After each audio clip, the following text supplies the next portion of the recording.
Hey, salut à toi et bienvenue dans la cuisine de Clément. Aujourd'hui, on va parler tout simplement du cranberry.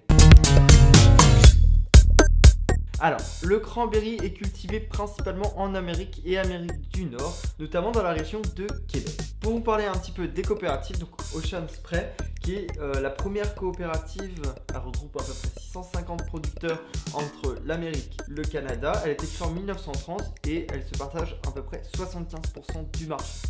Je pense que ça va, c'est une part qui est assez grande. Mais on trouve également la culture du cranberry un tout petit peu en Amérique latine et également en Europe de l'Est.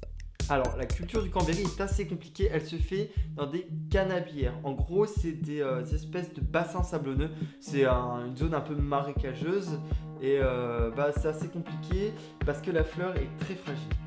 Comme je disais, la fleur est fragile et nécessite beaucoup d'attention.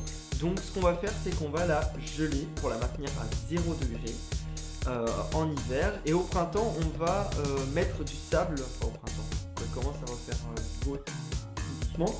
On va remettre du sable justement sur cette couche de glace. Et en fondant, le sable va tomber et va tuer également les insectes. Donc c'est très pratique. La plante qui donne le cranberry est un arbrisseau rampant qui fait à peu près 80 cm, tu peux aller jusqu'à 80 cm de haut. La saison du cranberry s'étend de septembre à décembre pour la récolte. On connaît le cranberry sous sa forme séchée, comme j'ai ici, mais on peut le retrouver également sous sa forme entière, non séchée, je pourrais dire, mais pas ici, plus au Canada ou en Amérique du Nord, parce que c'est un peu compliqué pour le transport notamment.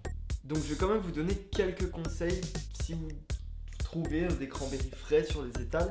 Donc il faut que l'odeur qui se dégage des cranberries soit une odeur qui donne envie, une odeur assez neutre, c'est une odeur qui est assez forte. Le pédoncule doit être vert, il ne doit pas avoir de boursouflure, le fruit doit être bien. Donc comme je le disais, c'est très rare de le trouver frais. Il y a une autre raison, c'est parce que justement il est très acide frais, donc on préfère le faire sécher, donc l'acidité part. Et on peut également le consommer dans des plats en sauce, donc ça c'est l'utilisation la plus courante on va dire, mais également dans des jus. Donc, je pense que je ne vais pas vous faire la description de pourquoi on le met dans, pourquoi on boit du jus de cranberry, mais également dans des plats un peu plus traditionnels américains. Le cranberry est bon pour la santé parce qu'il est un puissant antioxydant. Il contient également beaucoup de vitamines C et E. Voilà. Merci à tous d'avoir suivi ce cours de la cuisine de Clément. On se retrouve la semaine prochaine pour une recette à base de cranberry. Tu peux mettre un petit pouce bleu si ça t'a plu.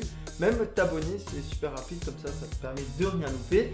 On se retrouve donc la semaine prochaine pour une recette à base de cranberry. Mon Instagram, mon Facebook, c'est dans la barre d'infos. Très bonne semaine et à la semaine prochaine.